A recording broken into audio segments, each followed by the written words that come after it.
to a few key questions. What are your strengths? What makes you passionate about? What are your proudest achievements? What value do you bring to the table that no one else can? Spent the next questions. At first it was difficult. Like many people, he struggled to articulate his own strengths without feeling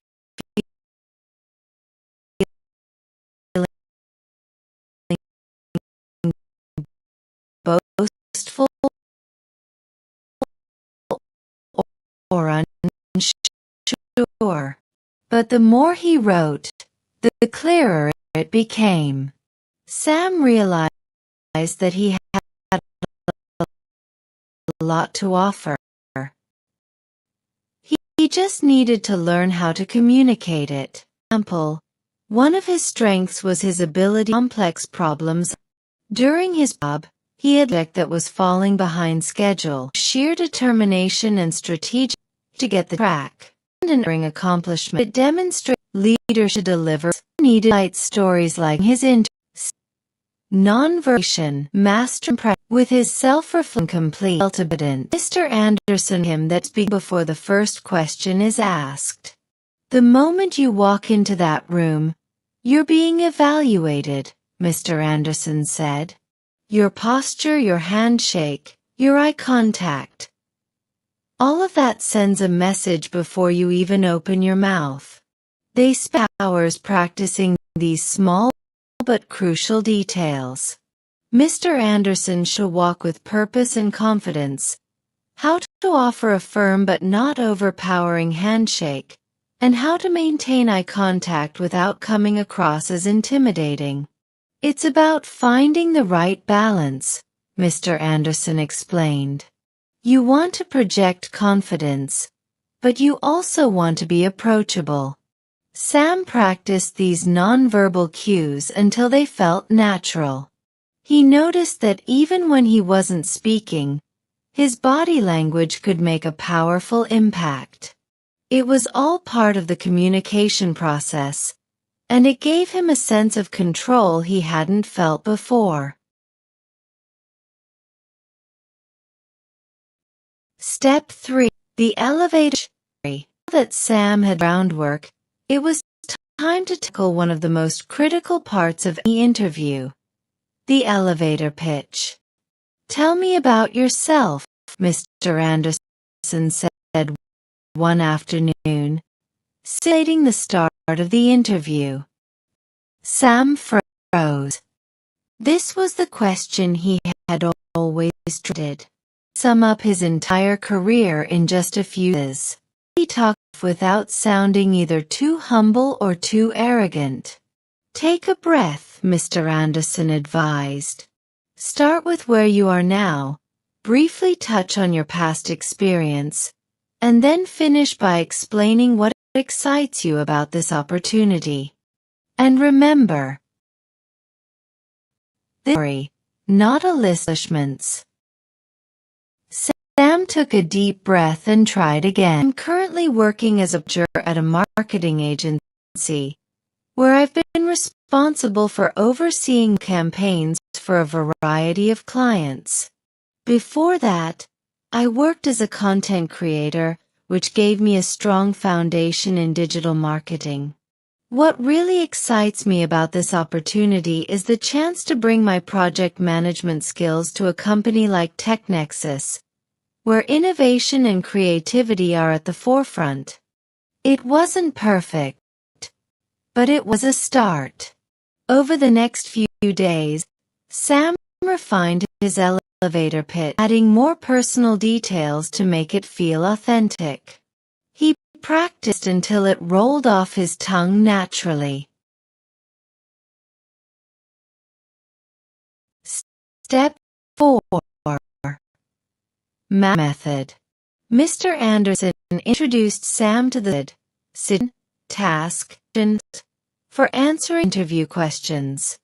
Employers want to know how you've handled challenges in the past, Mr. Anderson explained.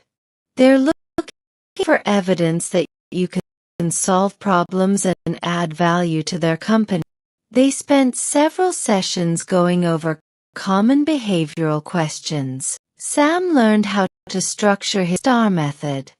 Situation. Describe the context or challenge. Task. Explain your role in addressing the challenge. Action. Detail the steps you took to solve the problem. Result. Highlight the outcome and any measurable impact. For example, when asked, "Can you describe a time when you had to meet a tight deadline?" Sam used a specific project from his previous job to frame his answer. He described how he led a team through a challenging client request, how he organized to maximize efficiency, and how the campaign was delivered ahead of schedule, resulting in increased client satisfaction. As Sam practiced, his confidence grew. He began to see that interviews weren't about tricking the interviewer or putting on a performance. They were about storytelling. It was about clearly and honestly presenting who he was and what he could bring to the company. The interview day. The day of the interview arrived, and Sam felt a mixture of nerves and excitement. He followed his usual routine, meditating for 10 minutes, doing breathing exercises, and reviewing his notes. He dressed his documents one last time and headed the door. When Sam arrived at the TechNexus office, he felt prepared in a way he hadn't before. As he sat at him, he reminded himself of everything he had learned. His posture, made sure to straight with a calm, confident air. Finally, the interviewer appeared. "Sam," she said, extending her hand. Sam smiled and shook her hand firmly. "Yes, that's me. It's great." The interview began, and Sam felt the usual flutter of nerves. But this time, he didn't let them control him. He remembered Mr. Anderson's advice and took a deep breath. The first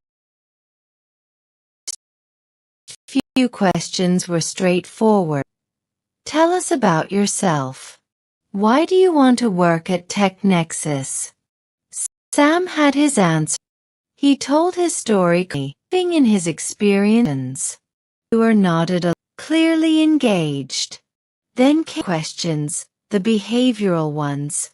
Sam used the STAR in his answers, telling details about his past works and how he felt the interviewer's interest deepen as he spoke, like he was in control of the conversation.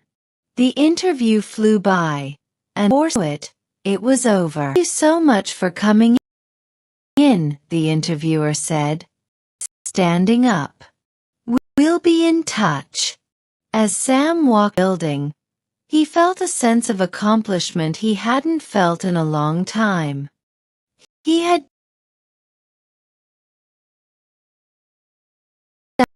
done it. He had gone through the entire interview without freezing up, without losing his confidence. Even if he didn't get it, he did his best. The final lesson. The days after the interview were agonizing. Sam replayed every answer in his mind, wondering if he could have said something better. But as time passed, he began to realize something important. Whether he got the job or not, Sam had conquered his fears. He had learned how to communicate his values value clearly and confidently, and he would carry with him for the rest of his. A week later, phone buzzed. This is TechNexus. I'm calling to let you know that we were really impressed with your interview. We'd like to offer you the position. Sam's heart soared. He had done it. He had beaten his fear. He had gotten learning and conquering. If you're feeling nervous about your next interview, remember that the key is preparation and confidence. Practice your answers, tell your story, and walk into that room with the knowledge that you have something valuable. If this video inspired you, don't forget to like, share, and subscribe for more career building stories and practical interview tips. We'll see you in the next one. Sam's big interview. It was a rainy morning when Sam received the email that changed everything. Sending out his resume and waiting endlessly for responses, an opportunity had finally come knocking. Sam had landed an interview with one of the top companies in his industry. A dream job that could change his career forever.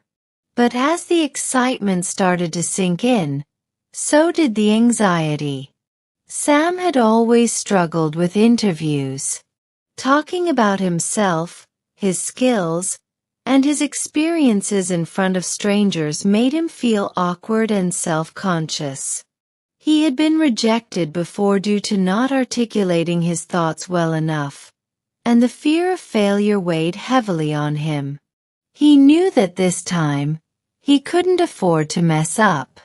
He had to get this right. Before we dive into today's story, if you're looking for practical tips and insights that transform your interview experience, hit that subscribe button and turn on the notification bell. We're here to guide you every step of the way toward acing your next job interview. Don't miss out on the upcoming videos packed with useful content designed just for you. Sam knew the first step was research. He had to know the company inside and out. He dove deep into TechNexus's history, how it started as a small startup that grew into a tech giant over the last decade. He learned about their recent projects, their corporate culture, and their vision for the future. Sam wanted to be able to speak the company's language and demonstrate that he was not just another candidate, but someone who truly understood and aligned with their values. But as Sam sat in front of his laptop, going over his notes, the same old fears began to creep in. Research was easy. But how would he present himself in the interview? How would he avoid the pitfalls of nervousness that had plagued him before? It was then that he remembered something his friend Jack had told him months ago. Jack had landed a fantastic job recently, and when Sam had asked him how he'd done it, Jack had said something surprising. "I didn't do it alone. I got a coach." Sam had dismissed the idea at the time. He didn't think he needed a coach. After all, it was just talking, right? But now, faced with the prospect of a make-or-break interview, he realized that he needed help. He needed someone to guide him through the process, to teach him how to communicate his value clearly and confidently. That's when he decided to call Mr. Anderson. Mr. Anderson was a seasoned professional and an expert in communication. He had spent years coaching people on how to present themselves, not just in interview networking